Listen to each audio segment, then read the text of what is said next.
반야바라밀다 심경반자재보살이 깊은 반야바라밀다를 행할 때 오니 공한 것을 비추어 보고 온갖 고통에서 건너느니라. 사리자여, 색이공과 다르지 않고 공이색과 다르지 않으며 색이고 공이요 공이고 색이니 수상행식도 그러하니라.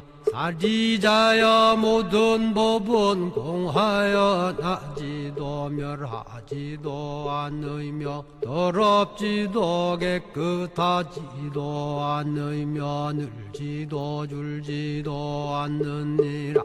그러므로 곳 가운데는 색이 없고 수상행식도 없으며 안이비설신의도 없고 색성향미 촉법도 없으며 눈의 경계도 의식의 경계까지도 없고 무명도 무명이 다함까지도 없으며 늙고 죽음도 늙고 죽음이 다함까지도 없고 고진열도도 없으며 지혜도 얻음도 없느니라.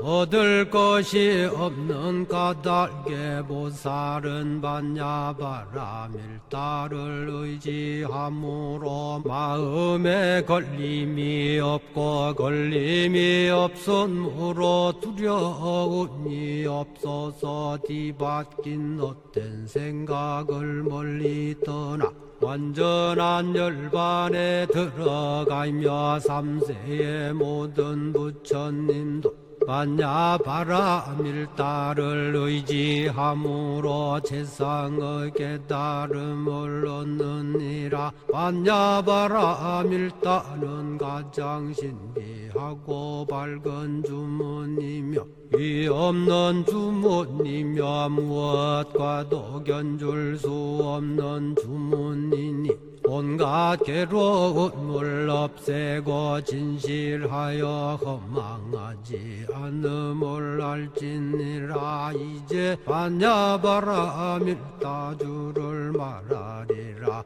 아제 아제 바라 아제 바라 승아제 모지사바 아제 아제 바라 아제 바라 승아제 모지사바 아제 아제 바라 아제 바라 승아제 모지사바.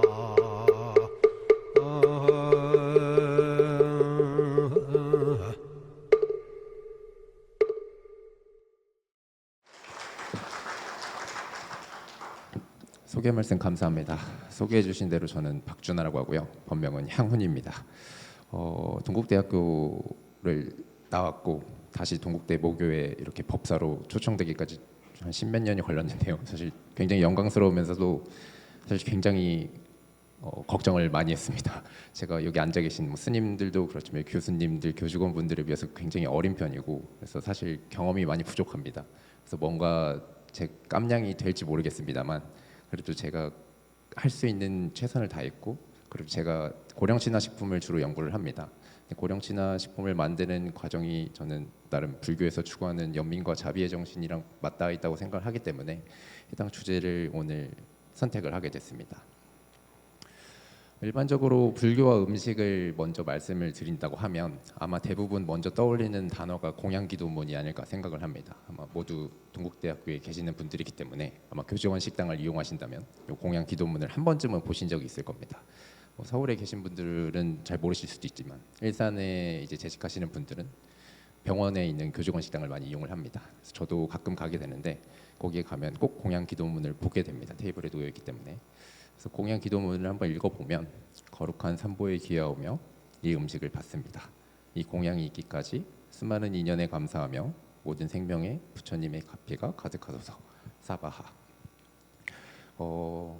사실 이 본문을 준비하면서 처음으로 공양 발언문이라는 게 있다라는 걸 알게 됐습니다. 부끄럽지만 아마 여기 앞에 계시는 스님분들께서는 이제 식사 전과 후로 요 공양 발언문을 낭독하실 거라고 생각을 하는데 아마 불교와 음식을 연결했을 때 가장 대표적인 게 이 두 개, 공양 기도문과 공양 발언문일 거라고 저는 생각을 합니다.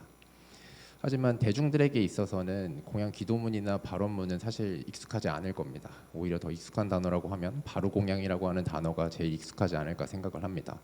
저도 어렸을 때 뭐 절에 가보거나 하면 바루공양이라는 단어를 꼭 들어봤었기 때문에 뭘까라는 의구심은 들었는데 뭐 자세히 찾아본 적은 없습니다. 어렸을 때는. 그래도 요즘에는 이 단어를 활용한 사찰 음식 전문점도 있더라고요. 조계종에서 불교문화사업단에서 국내에서 유일하다고 제가 알고 있는데 확실하지는 않습니다. 이제 사찰 음식을 전문적으로 다루는 기관이 있고 이 음식점이 제가 알기로는 2010년대 때 3년 연속 미슐랭을 받았다고 하더라고요. 그래서 혹시 관심이 있으시다면 종로구에 있다고 하니까 한 번쯤은 방문해 보시기를 추천드리겠습니다. 그리고 아마 지금 가장 유명하신 스님 중에 한 분이 아마 선재 스님일 것 같습니다. 이미 뭐 사찰 음식 명장으로서 많이 대중들께 익숙해진 분이시긴 하지만 최근에 흑백요리사라고 하는 프로그램을 통해서 더 그 이름을 널리 알리시게 된 분이 아닐까 생각을 합니다. 이러한 선재 스님을 비롯한 다양한 스님분들 그리고 다양한 불교 관계자분들의 노력에 힘을 받아서 다양한 사찰 음식 경연대회도 이루어지고 있고 그에 따라 대중들의 관심도 굉장히 높아지고 있다고 생각합니다. 특히 불교 음식이 가장 큰 특징이 우리나라의 사찰 음식의 가장 큰 특징이 일단 맛도 좋고 굉장히 종류가 다양하면서도 육류를 사용하지 않기 때문에 비건식을 추구하시는 분들이나 웰니스를 생각하시는 분들 사이에서 굉장히 인기가 많아지고 있다고 알고 있습니다. 그래서 이렇게 영어로도 한국의 사찰 음식을 소개하는 다양한 것들이 존재한다고 알고 있고 우리나라뿐만 아니라 사실 일본이나 중국에 대한 사찰 음식도 제가 찾아봤었는데 사실 우리나라만큼 이렇게 다채로운 게 아니더라고요. 그래서 제가 생각할 때는 감히 말씀드리지만 우리나라 스님분들께서는 좀 복 받으셨다고 제가 생각이 듭니다. 근데 아무튼 이런 사찰 음식에 관해서 스님 그 가장 유명하시면서도 가장 인기가 많으신 이 선재 스님께서 음식에 대한 의견을 어필하신 그러니까 견해를 보여주신 방송이 하나 있습니다. 그냥 간단하게 무슨 말씀을 하셨는지만 요약해서 말씀드리겠습니다. 사실 이 문구가 요약한 그대로입니다. 약이 되는 음식을 만들고 그걸 제공해야 된다. 사실 1차원적인 발상으로 음식이 뭐냐고 물어봤을 때는 아마 10중 8구 영양소를 제공하는 대상이라고 생각을 합니다. 저 역시 배고프면 먹고 이걸 통해 소화시켜서 우리가 영양분을 얻고 에너지를 얻어서 삶을 살아가게 되는 수단이죠. 하지만 그런 1차원적 발상을 좀 넘어서면 사실 음식이라는 건 누군가에게 제공하냐에 따라서 그 형태나 그 가치가 달라진다고 생각을 합니다. 누군가는 운동을 열심히 해서 근육을 키우고 싶어하고 이런 사람들은 당연히 고단백 음식을 선호하게 됩니다. 또 누군가는 고지방 저탄수화물 다이어트를 해야 된다고 그런 고지방 저탄수화물식을 추구하시는 분도 계시죠. 하지만 이 관점을 조금 더 넓게 돌려보면 의료업에 종사하시는 분들이 만나는 분들은 뭐 당뇨를 앓고 있다거나 신장에 질환이 있으시다거나 아니면 치매를 앓고 계신다거나 하는 다양한 질환들을 앓고 계시는 분들에게는 사실 일반인들에게 제공해주는 그런 식사를 제공해 드릴 수가 없습니다. 이분들 모두를 고려해서 하나하나 식품이 개발될 필요가 있다는 거죠. 그래서 저는 가끔 생각을 합니다. 잘 먹는다는 게 뭘까? 지금도 생각을 하고 있고 사실 학부 식품생명공학과 입학했을 때부터 그 생각을 했던 것 같아요. 그래서 제가 1, 1학번인데 그때는 그래도 원흥관에서 있었기 때문에 뭐 상록원 식당도 이용해보고 그루터기 뭐 하늘아리 정도 뭐 하늘정원 뭐 다 이용해봤었습니다. 근데 그곳에 갈 때마다 느끼는 건 결국 학생들은 잘 먹는다고 생각하게 되려면 그냥 무조건 가성비입니다. 무조건 맛있고 뭐 맛없고도 중요한데 맛있고 값싸게 먹을 수 있으면 그게 베스트입니다. 그래서 제가 학생 때를 생각해 보면 결국 잘 먹는다는 건 가성비 좋은 음식을 먹은 거다라는 생각이 굉장히 강하게 들더라고요. 근데 제가 그러다 입대를 했습니다. 근데 입대를 하고 보니 저는 그래도 해군을 나와서 조금 그래도 고품질의 음식을 먹었거든요. 근데도 잘 먹었다는 생각이 들어본 적이 단 한 번도 없습니다. 근데 이제 외출을 가거나 아니면 누군가가 면회를 온다거나 아니면 제가 외박 외출을 나갔을 때 그리고 뭐 PX에 가서 이제 저희 부대 같은 경우는 외부 음식들을 좀 판매를 했습니다. 피자, 치킨 이런 걸 다 판매를 했거든요. 그래서 그런 걸 사 먹다 보면 그냥 뭘 먹어도 맛있습니다. 아무리 질이 낮아도 그게 그냥 무조건 맛있더라고요. 그리고 잘 먹었다는 느낌이 들고 그래서 짬밥에 모든 게 다 맛있다라고 그리고 잘 먹었다라는 느낌이 드는 게 군인이 아닐까 개인적으로 생각을 합니다. 그러다가 제가 이제 전역을 하고 대학원에 진학을 하고 이제 직장인이 점점 되다 보니까 결국에는 하나로 직결되게 되더라고요. 스트레스를 해소하는 걸 음식으로 풀게 되더라고요. 물론 뭐 운동으로 푸시는 분들 계시고 아니 뭐 노래를 부르시는 분도 계시고 다양한 취미 생활이 있다고 알고 있지만 적어도 제 주변에는 먹어서 푸는 분들이 많이 계세요. 특히 매운 걸로 푸시는 분들이 정말 많이 계시고 지금 뭐 불닭볶음면을 비롯한 다양한 매운 제품들이 많이 팔리는 걸 보면 많은 분들이 아마 매운 음식을 통해서 스트레스를 해소하시는 분이 많은 것 같아요. 그래서 아마 직장인 정도의 나이가 되면 사실 스트레스 해소를 할 수 있는 음식을 먹는 걸 먹고 나서 비로소 잘 먹었구나라고 생각하시는 것 같습니다. 근데 결국 나이 먹으면 다 하나로 통일하시더라고요.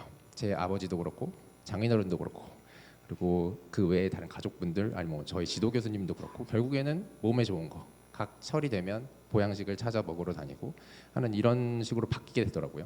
그래서 결국 잘 먹는다는 건 몸에 좋은 걸 먹는 걸로 결국에는 통일되게 되는 것 같습니다. 근데 신기하게도 이런 그 중장년층이 돼서 느끼는 바가 결국에는 의사분들이 저희에게 항상 말씀하시는 바와 동일하게 되더라고요. 잘 먹는다는 건 양보다 질 좋은 걸 먹는 거라고 의사분들은 많이 말씀을 하시죠. 근데 사실 저는 뭐 이것도 좋은 말이고 사실 양보다 질 좋은 음식을 먹는 게 중요하다고 생각을 합니다. 하지만 제가 생각하는 잘 먹는다는 관점은 조금은 다릅니다. 아마 여기에 저보다 어리신 분이 몇 분 안 계실 거라고 생각하기 때문에 이 광고 영상 아마 다 아실 겁니다. 아마 이 영상을 시청하시는 분들 중에서도 아마 학생분들을 제외하고는 아마 다 아실 거예요. 한 제약회사의 약을 선전하는 광고고 이제 이 구강 내 염증이나 이런 걸 치료하는 약으로 알려져 있습니다. 여기 광고 문구로 쓴 이 씹고 뜯고 맛보고 즐기고라는 단어가 어렸을 때 제가 이 광고를 봤을 때는 솔직히 그냥 웃겼습니다. 근데 지금 이제 제가 식품을 전공하는 입장이 돼서 보니까 참 정말 이것만큼 식품을 제대로 드러낸 단어들이 없구나라는 생각이 듭니다. 아마 많은 분들이 이제 대장 내시경 해보셨겠죠. 그리고 저 개인적인 이유지만 저는 이제 입원을 했었던 적이 있습니다. 그럼 입원을 하고 나면 그리고 대장 내시경을 받으시려면 하루 이틀 전부터 식단 관리를 하셔야 돼요. 뭐 죽만 먹는다거나 아니면 뭐 채소를 먹어 만든다는 하죠. 그리고 대장 내시경이 끝나고 난 뒤에는 반드시 죽을 먹으라고 합니다. 근데 거기서 말하는 죽은 뭐 전복죽, 낙지죽 이런 죽이 아니라 정말 흰 쌀밥으로만 구성되어 있는 그런 미음에 비슷한 죽을 먹으라고 권장을 합니다. 그거 하루 먹는 것도 힘듭니다. 너무 맛이 없어요. 어떻게 이걸 먹고 살진데 그걸 평생 드셔야 되는 분들이 계십니다. 그게 대부분의 고령자분들입니다. 사회 고령화는 우리나라를 포함해서 전 세계적인 이슈입니다. 특히 우리나라 같은 경우는 작년 초 2025년 4월이었나요? 전국 평균으로 전체 인구수의 20% 초과하는 비율이 65세 이상 고령자로 나타났습니다. 이런 사회를 우리가 초고령 사회라고 하거든요. 그래서 이런 초고령 사회가 진입함에 따라서 그 이전부터 열심히 고령 친화 식품에 대한 연구들이 이루어져 왔고 다양한 제품들이 개발되어 오긴 했습니다만 아직까지도 다양한 문제들이 존재합니다. 그 문제들이 존재하는 가장 큰 배경은 노인들이 가지고 있는 문제들이에요. 그러니까 좀 질환들입니다. 대부분의 노인분들이 치아 구강 건강 상태가 좋지 않으세요. 그래서 음식물을 씹기 힘들어하십니다. 그리고 이분들은 음식물을 삼키는데도 어려워하세요. 그래서 일반적으로 우리가 먹고 있는 그런 음식들을 섭식하지 못하시는 경우가 많습니다. 그리고 설사 구강 건강 상태가 건강하다고 하시더라도 소화장애 문제에 시달리시는 분들이 상당히 많습니다. 이런 분들은 결과적으로 음식을 먹는데 거부감을 느끼실 가능성이 높아요. 그러다 보니까 영양 결핍 문제에 당연히 노출이 되게 되고 그래서 여기 나오는 것처럼 10명 중에 2명 정도는 영양 부족, 결핍 문제에 노출되게 되죠. 그래서 이런 분들의 건강 증진 그리고 영양 증진을 위해서 사실 건강기능성 식품이나 영양 강화 식품들이 많이 나왔어요. 많이 나왔고 앞으로도 계속해서 이 시장이 뭐 연평균 6.9에서 뭐 8.2% 정도로 상장한다라는 그런 연구 결과들도 있습니다. 근데 이런 제품들이 사실 실질적으로 노인들이 모두가 섭취할 수 있냐라고 물어봤을 땐 또 그렇지 않습니다. 건강기능성 여기 계시는 분들도 건강기능성 식품들 많이 드시잖아요. 저희 부모님도 많이 드시고 저도 개인적으로 먹고 있는 게 있습니다. 근데 노인분들은요. 특히 여기서 말하는 노인 인구는 65세 이상입니다. 노인분들의 3분의 1 이상 이게 정말 보수적으로 잡은 수치거든요. 아무리 보수적으로 봐도 노인분들 중에 3분 중에 1분은 저작장애나 연화장애를 가집니다. 즉 음식물을 씹는 데 어려움을 겪으시고 음식물을 삼키는 데 어려움을 겪으십니다. 이분들은 앞서 말씀드린 액체 형태의 건강기능성 식품이나 뭐 알약 형태 이런 제품들 제대로 못 드십니다. 있는 그대로 섭취하실 수 있는 분이 안 계세요. 그럼 사실상 개발되어 온 그런 제품들이 노인들이 타겟이 아닌 그 외의 인물, 외의 사람들을 타겟으로 할 경우가 많다라는 얘기죠. 그러다 보니까 음식물을 씹기 어려워하시는 분들은 당연스럽게도 노쇠 위험률이 굉장히 높아집니다. 그리고 이 서울의 아산병원의 정현 교수님 연구팀의 말에 따르면 이런 구강 건강이 결국 전신 건강을 파악하는 지표로 될 수 있다고 이분들은 주장을 합니다. 사실 이게 일리가 있는 게 음식물을 씹는 것도 힘들고 먹는 것도 힘들고 하면 결국에는 음식물에 대한 거부감이 생기기 마련이거든요. 그럼 그 거부감 때문에 음식물을 안 섭취하지 못하게 되면 영양 결핍 문제에 필수적으로 따라옵니다. 그럼 그 영양 결핍에 빠지게 되면 당연히 건강 상태가 안 좋아지겠죠. 그래서 구강 건강을 하나만 봐도 대부분은 전신의 건강 상태가 좋지 않을 거라는 판단을 할 수가 있게 되는 거죠. 그리고 무엇보다 치매 환자 수가 늘어나고 있죠. 이제 고령화가 되다 보면 이에 따라서 발생하는 다양한 질환들이 있는데 그 중에 대표적인 질환 중에 하나가 치매입니다. 이 치매 환자분들은 다양한 문제들이 있지만 사실 뇌 기능에 문제가 있는 거기 때문에 이로 인해서 근육들의 힘이 약해지고 이에 따라 음식물을 먹었을 때 제대로 못 넘기고 기도로 들어가서 숨이 막힌다거나 하는 질식의 위험이 굉장히 높습니다. 근데 안타깝게도 우리나라는 연화장애라는 단어에 굉장히 익숙하지 않아요. 다른 말로는 주로 뭐 삼킴장애, 삼킴곤란이라는 표현을 쓰기 때문에 삼킴곤란이라고 말씀을 드리면 대충 이해가 되시죠? 음식물을 삼키는데 곤란을 겪는 분들이에요. 그래서 연화장애라는 단어를 쓰고는 있는데 연화장애 학회라는 학회도 있습니다, 다른. 근데 잘 몰라요. 근데 그나마 뭐 안타까운 일이지만 올해 초에 이제 고 안성기 배우가 돌아가셨는데 그 안성기 배우가 돌아가셨을 때 그 원인이 기도질식입니다. 근데 이 질식이 이 연화장애 때문입니다. 암을 앓고 계시고 이로 인해서 연화장애를 가지게 됐고 연화장애에 의해서 기도가 질식돼서 돌아가시게 된 거죠. 그래서 연화장애가 뭔지부터 사실 교육을 해야 되는 거고 저는 그래서 제가 담당하고 있는 수업들에서는 최소한 식품을 전공한 학생들은 이에 대한 지식은 필요하다고 생각하는 입장이기 때문에 이에 대한 인식을 심어주기 위해서 노력은 하고 있습니다. 그래서 간단하게 연화 장애가 뭔지 보면 일단 연화는 음식물을 구강에서 씹고 이걸 침이랑 잘 섞어서 삼키기 쉬운 상태로 만든 다음에 구강에서 위까지 전달하는 과정을 말합니다. 그렇기 때문에 구강에서 위까지 가는 그 모든 단계에 뭔가 문제가 생기면 그걸 연화장애라고 말씀을 드릴 수 있습니다. 그래서 흔히 크게 세 가지로 볼 수 있는데 구강기는 당연히 구강 내에서 발생하는 문제예요. 저작 장애가 있다거나 하는 다양한 문제들이 있죠. 그래서 인두기는 음식물이 목에 걸리거나 기도로 흡입되는 문제입니다. 그래서 기도와 식도를 구분해주는 그 근육이 존재하고 우리가 숨을 쉴 땐 기도가 열려 있지만 뭐 물을 마신다거나 기타 음식물을 마실 때는 기도가 막히면서 식도로 음식물이 넘어가게 됩니다. 근데 이 과정에서 식도로 넘어가는데 기도가 완벽하게 막혀 있지 않으면 기도로 음식물이 유입되게 됩니다. 그럼 그 음식물이 폐로 들어가게 되고 폐렴이 되고 이로 인해서 합병증으로 돌아가시는 사례가 많게 되는 거죠. 식도기 같은 경우는 사실 젊으신 분들도 걸릴 수 있어요. 식도에 종양이 생기는 겁니다. 음식물이 내려가야 되는 통로가 막혀버리니까 음식물 섭취가 안 되는 겁니다.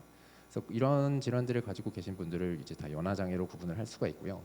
가장 큰 원인은 뭐 제가 의사는 아닙니다만 제가 논문 등을 찾아봤을 때 그 결과들을 바탕으로 생각하면 결과적으로 가장 큰 원인은 신경성 질환이고 대표적으로는 치매와 파킨슨병 등이 있습니다. 그래서 이런 질환들을 앓고 계시는 분이 주변에 계신다면 10중 8구 연화장애를 가질 가능성이 높거든요. 그래서 그분들은 반드시 관리된 식품을 섭취하셔야 됩니다. 그래서 일본 같은 경우는 사실 1980년대부터 이걸 대비를 했습니다. 일본어로 돼 있어서 좀 죄송하긴 합니다만 제가 이걸 한국어로 어떻게 찾아볼 수가 없었습니다. 다 일본에서 판매하는 제품이고 일본에서 규격화되어 있는 겁니다. 그래서 필요한 부분들만 말씀을 드리면 일단 대부분의 식품은 고체 아니면 액체입니다. 대부분이 아니라 다 하죠. 뭐 그 중에는 기체가 좀 함유된 식품들도 있습니다. 아이스크림이나 이런 것들은. 근데 대부분 고체 아니면 액체 식품이기 때문에 고체 식품과 같은 경우는 저작 장애를 앓고 있는 분들을 대상으로 해야 되기 때문에 단단해, 물렀어 이런 게 중요해요. 그러니까 경도가 중요합니다. 가능하면 부드러워야지 많은 분들이 섭식할 수 있게 되는 거거든요. 그래서 그 경도를 가지고 총 4단계로 구분을 해놨습니다. 그래서 1단계는 그냥 씹어서 먹을 수 있는 겁니다. 우리가 흔히 집에서 먹고 있는 그런 형태로 생각하시면 되고 2단계는 잇몸으로만 씹을 수 있는 겁니다. 치아가 하나도 없으신 분들도 잇몸으로만 부서뜨릴 수 있을 정도의 단단함을 가지고 있는 식품을 2단계로 구분해 놓고 있습니다. 그리고 3단계 같은 경우는 잇몸도 아니고 혀랑 여긴 혀만 써 있거든요. 혀로 쓸 수 있으니라고 돼 있는데 사실 혀랑 입천장입니다. 음식물을 놓고 혓바닥에 올린 다음에 입천장에 부딪혔을 때 이게 부서질 수 있을 정도의 경도를 가진 음식, 이걸 우리가 3단계라고 얘기합니다. 4단계는 씹을 필요가 없는 음식이에요. 그래서 거의 죽과 같은 음식이라고 생각하시면 됩니다. 그래서 뭐 이렇게 말씀드리면 또 애매하기 때문에 이 그림을 보는 게 제일 편합니다. 그래서 그냥 쌀밥이 1단계고요. 죽보다는 조금 더 물기가 적은데 그냥 일반 밥보다는 좀 진 애들이 있어요. 이런 게 한 2단계 정도 됩니다. 그리고 3단계가 죽, 4단계가 미음 정도 수준이거든요. 제가 입원을 했을 때 입원 이제 퇴원하기 전날부터 식사를 제공해 주시더라고요. 첫 끼가 이거였어요. 그 다음 끼가 이거고, 그 다음 이거였고, 그 다음 이거였습니다. 정말 놀랍게도 병원에선 그렇게 제공을 해주십니다. 이게 노인분들뿐만 아니라 젊으신 분들도 이걸 고려를 하셔야 되거든요. 근데 우리나라는 병원 빼고는 그게 잘 없는 것 같긴 해요. 근데 뭐 아무튼 이런 식으로 음식의 경도에 따라서 구분해 놓은 레스토르트 제품이나 아니면 배달하는 제품들이 다 개발이 되어 있고, 일본은 그래서 노인들이 저작장애나 이런 문제를 떠나서 거동이 불편하신 분들도 많기 때문에 이런 분들을 고려해서 이런 다양한 식단들이 개발됐고 이걸 급식 형태로 제공해 주거나 아니면 배달하는 형태로도 제공이 이루어지고 있습니다. 그럼 우리나라는 어떨까를 생각해 봐야겠죠. 사실 일본에 비해서 우리나라는 이제 첫 걸음을 뗀 신생아랑 다를 게 없습니다. 일본은 1980년대부터 했기 때문에 40년 넘는 이 경험이 있어요. 근데 우리나라는 안타깝게도 이걸 본격적으로 연구하기 시작한 건 제가 아는 한 10년 정도도 안 됐습니다. 제 지도 교수님이신 이제 은퇴를 하신 명예교수신 유병승 교수님께서 연하곤란자들을 위한 연구를 처음으로 시작하신 게 제가 알기로 2012년으로 알고 있거든요. 그게 정말 거의 최초였고 제가 석사 재학생일 때 이 주제를 가지고 학회에 발표를 하러 가면 저희밖에 없었습니다. 정말로. 그 정도로 이 연구가 거의 진행이 안 된 부분이 있거든요. 근데 최근에 들어서는 꽤 급격하게 상승하고 있다고 알고 있습니다. 그럴 수 있었던 대표적인 주자가 아마 이 뉴케어일 거예요. 뭐 아시는 분이 계실지 모르겠지만 대상이라고 하는 기업에서 사실 굉장히 오래된 제품이거든요. 그냥 두유 같은 제품이라고 생각하시면 됩니다. 근데 마케팅을 참 잘했어요. 병원에 병문안에 갈 때 노인들을 위해서 사갈 수 있는 제품. 그래서 여기 앞에 병원에 가시면 편의점에 가시면 뉴케어 제품 보실 수 있고요. 그 병원 안에 있는 그 편의점에 가셔도 뉴케어 제품 보실 수 있습니다. 그런 식으로 마케팅 전략을 잘 가져갔고 결과적으로 3천억 정도의 매출을 올렸다고 제가 알고 있습니다. 그래서 앞으로도 더 성장할 거라고 예측이 되고 있고요. 그래서 이러한 다양한 기업들이 보다 다양한 제품들을 개발을 하고 있고 또 무엇보다도 나라적 차원에서 국가적인 차원에서도 이런 고령자들을 위한 식품을 조금 더 개발하는 걸 활성화시켜야겠다는 취지로 고령친화 우수식품이라고 하는 제도도 만들었습니다. 그래서 일본과 마찬가지로 이런 고령친화 우수식품의 각각 단계를 만든 이런 마크도 제공해주고 있습니다. 일본과 가장 큰 차이는 일단 일반 식품에 대해 붙지 않습니다. 일반 식품을 굳이 비출 필요가 없다고 생각하셨던 것 같아요. 근데 그 외의 사항은 다 일본과 똑같습니다. 그래서 잇몸 섭취할 수 있는 거, 치아로 섭취할 수 있는 거, 혀로 섭취할 수 있는 거 다 구분이 되고 있어요. 그래서 이 제품에 대한 정보는 국가에서 운영하는 고령친화 산업지원센터라고 하는 곳이 있습니다. 전라도 익산에 한국식품 클러스터 진흥원이라는 곳이 있거든요. 제가 실험을 하러 여기를 자주 방문을 하는데 굉장히 구축이 잘 돼 있습니다. 그렇기 때문에 여러분들도 관심 있으시면 한 번쯤은 방문해 보시는 걸 추천을 드리는데 굳이 방문하실 필요도 없이 만약에 내가 고령친화 우수식품으로 인증을 받은 제품을 구입하고 싶다 아니면 정보를 알아보고 싶다 하시면 이 푸드폴리스 홈페이지에 들어가시면 찾아보실 수 있습니다. 그래서 집에 뭐 이런 좀 나이 많이 드신 할머니나 뭐 부모님이 계신다면 이런 제품들도 한번 고려해 보시기를 적극 추천드리겠습니다. 근데 사실 우리나라가 좀 안타까운 건 이 고령친화 우수식품 인증을 받는 걸 꺼려하는 기업도 생각보다 많다는 겁니다. 대부분 이 고령친화 우수식품 인증을 받은 기업들도 사실 영세 기업이 많습니다. 근데 실제 다른 이런 인증 제도에 대해서 어떻게 생각하냐고 기업에 물어보면 이런 인증을 받게 되면 일반 소비자들에게 판매가 안 될 거다. 그래서 우리는 이걸 받을 수 없다라고 많이 생각을 하시더라고요. 그러다 보니까 사실상 제품이 정말 극히 드물어요. 제가 빵이랑 떡이랑 이런 걸 노인분들이 좋아하시니까 찾아봤습니다. 근데 빵이랑 떡 카테고리에 들어있는 제품이 6개인가 밖에 없고요. 실제 빵이나 떡같이 생긴 애들은 그래놀라 쿠키랑 물에 타먹는 떡같이 생긴 애까지 해서 2개인가밖에 없습니다. 그 정도로 굉장히 적어요. 그래도 사람이 좀 윤택하게 살고 좀 음식을 즐기면서 살려면 종류가 좀 다양해야 되는데 그 종류가 극히 드물다라는 게 좀 많이 안타깝습니다. 그래서 그 부분에 대한 연구가 더욱더 이루어져야 될 거라고 생각을 해요. 그래서 이런 인증을 받는 방법은 굉장히 간단합니다. 사실 단단함을 보는 게 주된 초점이기 때문에 단단함을 봅니다. 고체식품의 경우는 사실 아직까지는 그 단단함만 보고 있지만 저 같은 이제 식품 과학자들은 단단함으로도 좀 부족하니까 그 외에 다양한 식감적인 요소들도 고려해야 된다라고 생각은 합니다. 하지만 아직까지는 경도가 주된 타겟이고요. 그래서 그 경도를 측정하는 기계가 바로 이 텍스처 어널라이저라고 하는 기계입니다. 그래서 이 기계를 통해서 경도를 측정하고 그 산출된 수치를 바탕으로 단계별로 인증 마크가 제공이 돼요.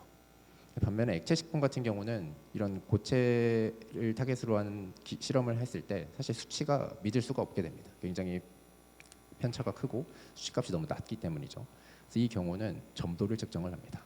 그래서 점도를 측정하는 기계가 이 회전형 점도계고 이 회전형 점도계로 측정한 점도값을 바탕으로 단계를 설정해서 제공해주고 있습니다.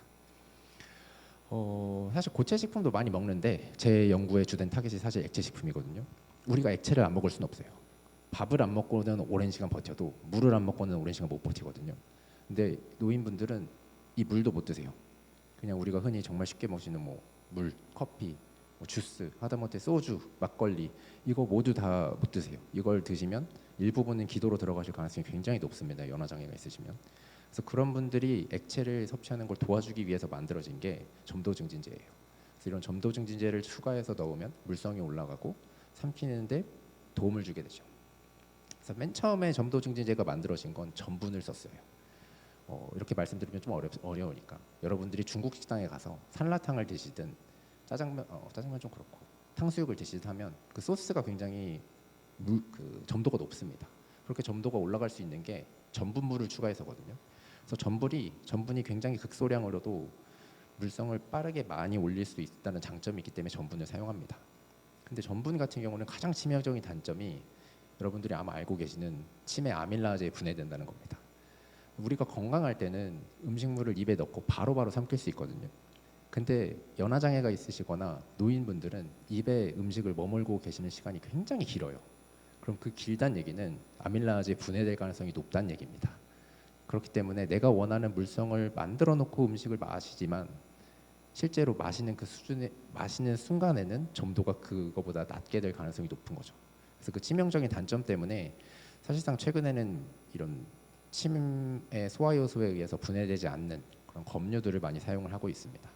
그래서 이렇게 개발된 제품들을 음료수에 타서 섭취하는 것이 가장 바람직하게 권장되고 있습니다. 그래서 이런 물성 증진 소재들, 점도 증진제가 개발될 수 있었던 배경에는 레올로지라고 하는 학문이 있어요. 이 레올로지라고 하는 학문은 점도를 측정하는 거라고 생각하시면 되고요. 이런 점도 값이 음식물을 삼키는 과정에서의 안전성과 밀접한 관련이 있다는 게 밝혀짐에 따라서입니다. 그래서 NDD라고 하는 국가 기구가 있고요. 국제적인 협력 기구가 있고요. 그 협력 기구에서 물성에 따라서 어느 정도로 안전하게 섭취할 수 있는지에 대한 단계를 설정해 놨습니다. 그래서 실제로 음식물을 저작해서 삼키는 과정에서 보시면 음식물을 삼키면 방금 보신 것처럼 쭉 내려갑니다. 근데 그 과정에서 기도가 막히거든요. 그래서 기도가 반드시 차단이 돼야 되는데 이 기도가 차단이 되지 않는 경우에 음식물이 흡입될 수도 있고 또 음식물이 여기에 잔여하는 경우에는 음식물을 우리가 다 먹었다고 생각해서 기도가 열려 있는데 그 뒤에 얘가 떨어져서 기도로 들어갈 수가 있습니다. 그래서 다양한 요인들에 의해서 기도로 음식물이 들어갈 수가 있습니다. 그래서 이걸 방지하기 위해서 이런 물성 증진 소재들이 개발된 거예요. 근데 이게 가장 큰 단점은 점도를 측정할 수 있는 기계가 필요한 겁니다. 내가 집에서 내가 물을 마시려고 점도 증진을 넣었는데 이거의 물성을 모르니까 물성을 측정을 해야 되네. 근데 물성을 측정할 수 있는 기계가 없어. 그러면 이것만큼 오래 걸리는 게 없거든요. 물성을 측정하기 위해서 기계를 가지고 있는 분들을 찾아다녀야 되니까. 그렇기 때문에 이게 너무 불편하기 때문에 그래도 이 연화 장애나 유변학적 특성에 대한 전문적인 지식을 가지고 계신 국제의 다양한 교수님들이 모여서 우리가 그러면 기계가 없이도 집에서도 간단하게 물성을 예측할 수 있는 방법을 만들어 볼게라고 해서 구성된 게 이 IDDSI라고 하는 국제 기구입니다. 안타깝게도 우리나라에는 여기에 해당이 없어요. 그래서 요거에 참여하신 분들이 우리나라 교수님들이 한 분도 안 계신다는 게 굉장히 안타까운데 그 외에 뭐 중국도 있고 일본도 계시거든요. 근데 이 분들이 정말 유명하세요. 정말 저랑 같은 분야를 연구하시는 분들이기 때문에 이분들의 논문을 정말 많이 참고하고 있습니다만, 그래서 여기서 식품의 물성을 크게 8단계로 구분해 놨습니다.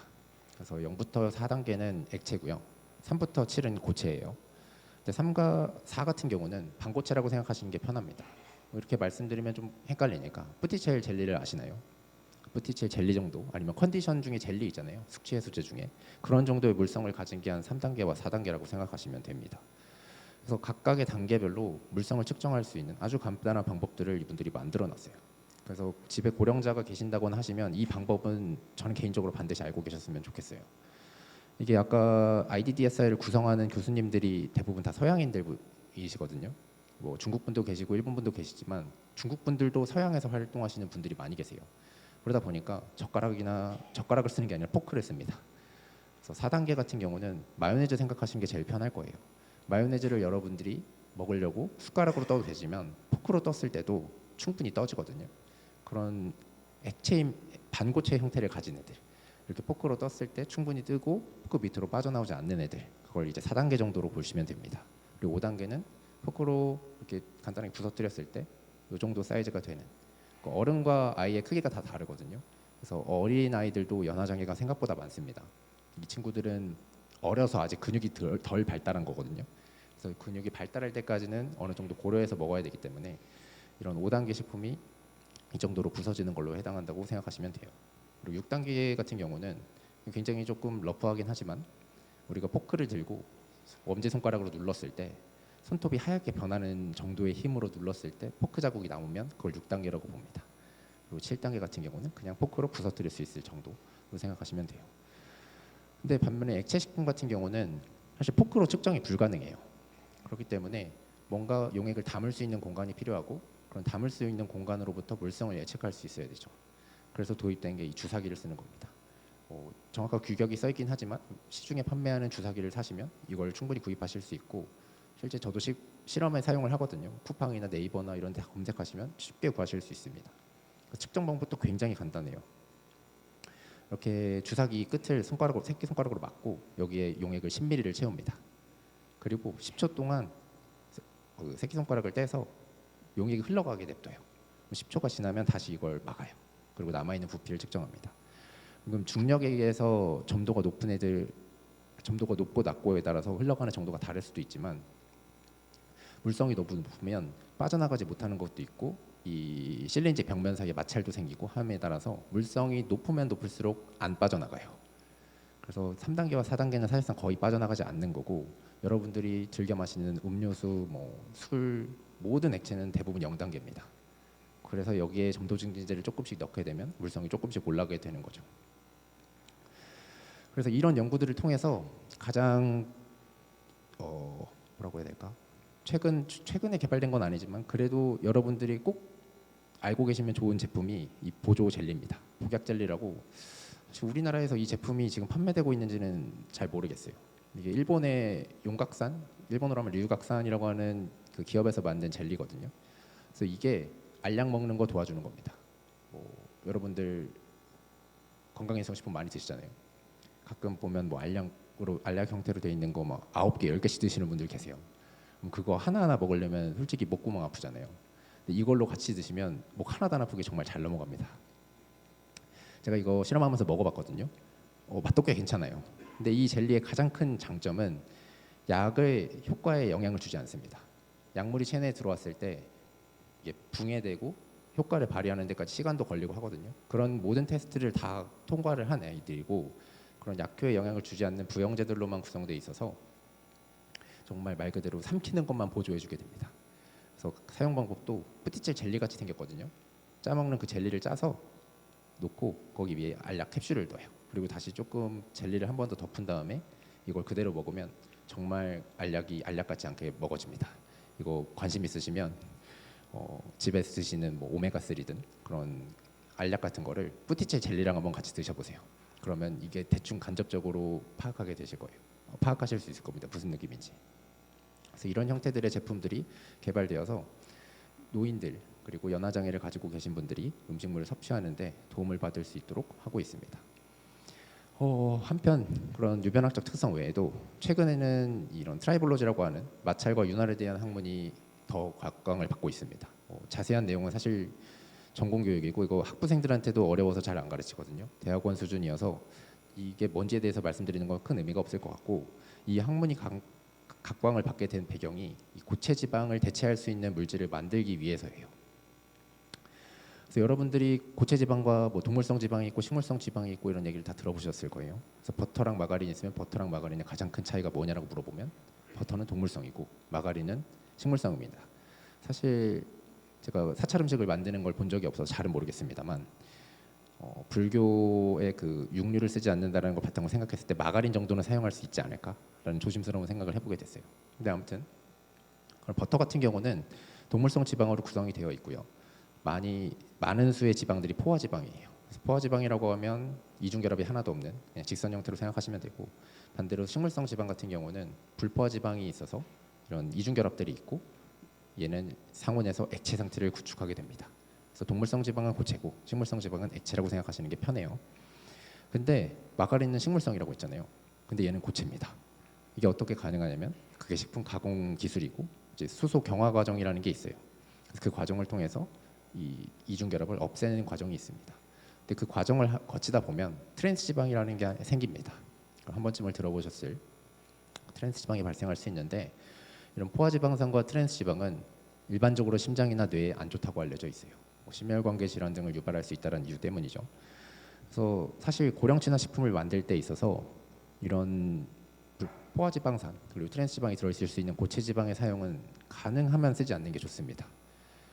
반면에 이런 불포화 지방산이 많이 함유된 등푸른 생선에서 유래한 지방이나 견과류 그리고 식물성 기름들은 좋은 지방으로 알려져 있거든요. 그래서 이 친구들을 쓰는 게 더 좋지 않을까라고 하는 생각을 할 수 있습니다.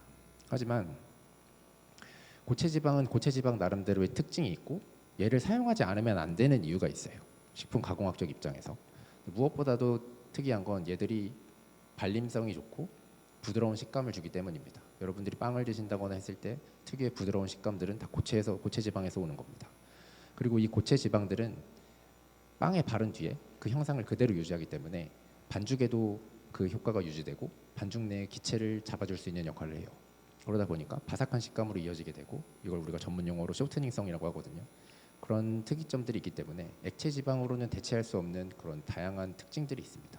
그리고 향미도 굉장히 강해요. 버터 풍미를 좋아하시는 분들 있죠. 그거 흉내를 못 냅니다. 그렇기 때문에 몸에 안 좋은 건 알아요.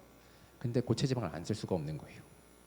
그리고 무엇보다도 액체 지방은 불포화 지방으로서 가장 큰 치명적인 단점이 있고, 그게 이제 산패가 쉽다는 겁니다. 아까 구조에서 보여드렸던 그런 이중 결합들이 산소와 만나면 붕괴되게 되면서 그 과정에서 품질을 떨굴 수 있는 물질이 생기고 우리 몸에 좋지 않은 물질들이 생깁니다. 그렇기 때문에 얘들을 식품 가공하는 입장에서 사용을 하면 저장하면 할수록 품질이 급격하게 떨어지게 됩니다. 그래서 여러분들 오메가3 많이 드시죠? 뭐 에이코사 펜타노이크 에시드, DHA나 도코사 헥사노이크 에시드, DHA 같은 제품들 많이 드시는 걸로 알고 있는데 가끔 유통기한 지났는데 아깝다고 드시는 분들이 계세요. 근데 사실 그거는 정말 안 하셨으면 좋겠습니다. 이게 액체 지방이거든요. 그러니까 사실 지방이라는 단어가 고체를 의미하고 액체 형태는 지질이라는 단어를 쓰게 되어 있습니다. 그래서 액체 지질 같은 경우로 돼 있어서 얘들을 다 연젤 형태의 캡슐로 만들어줍니다. 그럼 이 안에 사실 기름만 있는 건 아니에요. 이런 기름들이 산소랑 접촉할 수 있는 걸 막아주기 위해서 젤라틴이나 다양한 물질들로 코팅 처리를 해놔요. 그래서 산소랑의 직접적인 접촉을 차단해 놓는 거죠. 근데 이게 완벽하지 않고, 또 여러분들이 오메가3를 한 알 한 알 매일매일 꺼내 드시잖아요. 그럼 그 과정에서 산소에 계속 노출됩니다. 그렇기 때문에 그 과정에서도 계속 산패가 일어나죠. 그래서 설정되어 있는 유통기한이 지나면 산패가 너무나도 진행되는 상태이기 때문에 가능하면 폐기 처리하시는 게 중요합니다. 그래서 이들을 먹었을 때 심장이나 뇌에 좋기 때문에 가공적으로 사용하면 참 좋은데 이거를 사용할 방법이 없었습니다. 근데 최근에는 이런 기술들이 발전하면서 액체지만 고체인 그런 지방이 개발이 됐어요. 이게 개발이 가능했던 건 이제 올리오겔이라고 하는 물질이 생성되면서고, 이 올리오겔은 이제 기름으로 만든 겔 정도로 생각하시면 돼요. 그래서 겔이라는 단어는 사실 익숙하지 않으실 수 있으니까 묵이라고 생각하시면 됩니다. 여러분들이 가끔 드신 도토리 묵이나 청포묵 이런 게 다 겔 형태라고 생각하시면 돼요. 그래서 기름으로 만든 청포묵 같은 형태라고 생각하시면 돼요. 그래서 기름묵 정도로 생각하시면 되는데 이게 가능하려면 무엇보다도 물이랑 기름이 섞여야 돼요. 근데 물이랑 기름이 섞이지 않는 건 초등학생도 알잖아요. 그래서 이 두 개를 섞어줄 수 있는 물질이 존재하고 그걸 우리가 유화제라고 표현을 합니다. 근데 유화제라고 말씀을 드리면 너무 표현이 어려우니까 대표적인 예시로 마요네즈를 예를 들겠습니다. 마요네즈를 만든 걸 본 적이 있으신 분들은 모르겠지만 기름이 상당량 들어갑니다. 상당히 많이 들어가는데 우리가 마요네즈 완성품을 보면 기름이 들어가 있나 싶을 정도로 기름이 잘 안 보여요. 그럴 수 있는 건 기름과 물을 섞어주는 도움을 주는 유화제가 들어있고 그 마요네즈에서는 그게 계란의 노른자가 그 역할을 합니다. 특히 계란의 노른자 중에 레시틴이라고 하는 성분이 있고 이 레시틴과 단백질이 유화 효과를 보이기 때문에 기름을 물에 잘 분산시켜 놓은 형태가 되죠. 그런 식으로 유화 용액을 만든 다음에 여기에 계라제를 좀 첨가합니다. 그러면 이런 식으로 3차원 구조가 생기거든요. 그럼 우리 눈으로 봤을 때는 고체예요. 근데 그 안에 액체 지방이 그대로 존재합니다. 그래서 일단 이걸 한번 만든 다음에 건조를 한번 시키면 정말 딱 이런 형태가 됩니다. 물을 다 증발시키고 나면 고체 형태로만 보이는데 이 내부가 정말 이런 액적들이 조그마한 액적들이 하나하나 분산이 돼 있고 이걸 유화제와 계라제가 둘러싼 형태가 되게 되죠. 그래서 산소와의 직접적인 접촉이 불가능합니다. 직접 산소랑 닿을 수가 없기 때문에 산패로부터 자유로워질 수가 있죠. 그래서 결과적으로는 고체 형태를 띠고 있기 때문에 기존의 고체 지방이 가지고 있던 그런 장점들, 발림성을 비롯한 다양한 장점들을 그대로 활용할 수 있으면서도 액체 지방이 그대로 존재하기 때문에 우리 몸에 좋다고 알려져 있는 다양한 불포화 지방산들을 그대로 섭식할 수가 있게 돼요. 그래서 이런 제품들을 개발하는 연구들이 아직도 활성화되고 있고 다양한 연구들이 진행이 되고 있습니다. 그래서 이러한 연구들뿐만 아니라 뭐 한국식품연구원이나 저와 같은 이제 식품을 연구하시는 분들은 이제 노인들이 가능하면 많은 영양소를 흡수하고 섭취해서 삶의 질이 향상될 수 있는 방향으로 연구를 진행하고 있습니다. 그래서 이런 노인들의 삶의 질 향상을 위해서 연구 활동을 이어가시는 분들은 어떻게 보면 불교에서 추구하는 연민과 자비의 정신이 깃들어진 방향으로 연구 활동을 이어간다고 저는 생각을 하고 있고요. 그래서 누구나 정말 여기 써 있는 것처럼 씹고 삼키고 맛보고 즐길 수 있는 그런 음식을 개발할 수 있는 그런 사회가 구축이 되고 보다 많은 분들이 그런 연구를 했으면 하는 개인적인 소망이 있습니다. 그래서 끝으로 제가 정말 좋아하는 사자성어가 하나 있어서 요거 하나만 말씀드리도록 하겠습니다. 일기일회거든요. 우리나라에서는 인생에 단 한 번뿐인 기회라는 의미로 많이 쓰입니다. 근데 일본에서는 조금 다른 의미로 쓰여요. 이치고 이지에 제가 교환학생을 끝마치고 한국으로 돌아오는 날 공항에서 제 친구들이 편지를 줬고 그 편지 안에 쓰여있던 글입니다. 뜻이 일생에 단 한 번뿐인 인연이란 뜻입니다. 동국대라고 하는 이 공간에서 여러분들을 만나게 된 게 어떻게 보면 크나큰 인연이면서도 이러한 인연을 소중히 할 수 있는 그런 자세로 살고자 생각하고 있고 또 그런 마음에서 이런 단어를 하나 소개시켜두면 좋을 것 같아서 준비하게 됐습니다. 긴 발표 들어주셔서 감사하고 모두 성불하셨으면 좋겠습니다. 감사합니다.